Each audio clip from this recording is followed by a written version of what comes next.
মালদ্বীপে প্রবাসী শ্রমিকদের ভিসাকে ঘিরে গড়ে উঠেছে অবৈধ ব্যবসা। প্রতিদিনই বিপুল সংখ্যক শ্রমিক আটক হয়ে দেশে ফিরছেন, অথচ সরকার অনুমোদিত এজেন্সির মাধ্যমে ভিসা বাণিজ্য থেকে কোটি কোটি টাকা হাতিয়ে নিচ্ছে অসাধু চক্র।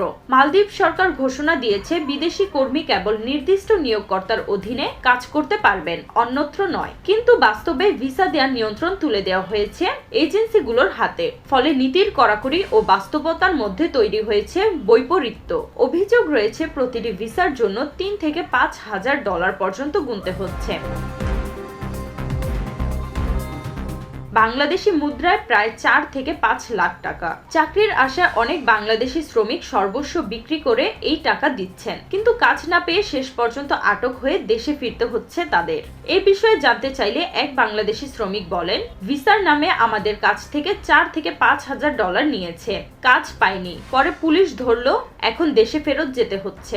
স্থানীয় গণমাধ্যমের তথ্য মতে জানুয়ারি থেকে জুলাই ২০২৫ পর্যন্ত আটক হয়েছেন প্রায় ৩,২০০ শ্রমিক। এর মধ্যে অন্তত ২,১০০ জনকে বাংলাদেশে ফেরত পাঠানো হয়েছে। শুধু জুলাই মাসে প্রতিদিন গড়ে ৫০ থেকে ৬০ জন শ্রমিক আটক হয়েছেন। বিশ্লেষকদের মতে বিষয়টি কেবল প্রশাসনিক ব্যর্থতা নয়, বরং প্রাতিষ্ঠানিক ব্যবসার রূপ নিয়েছে। সরকারের ভেতরের প্রভাবশালী ব্যক্তি ও বিদেশি দালালরা এই চক্রকে সুবিধা দিচ্ছে।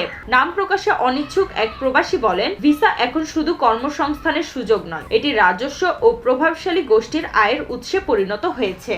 একদিকে প্রতিদিন শত শত শ্রমিক আটক হচ্ছে, অন্যদিকে ভিসা প্রদান অব্যাহত রয়েছে। তাহলে কি সরকার নিজেই এই ব্যবসাকে প্রশ্রয় দিচ্ছে, নাকি অসাধু চক্র প্রশাসনের দুর্বলতাকে কাজে লাগাচ্ছে?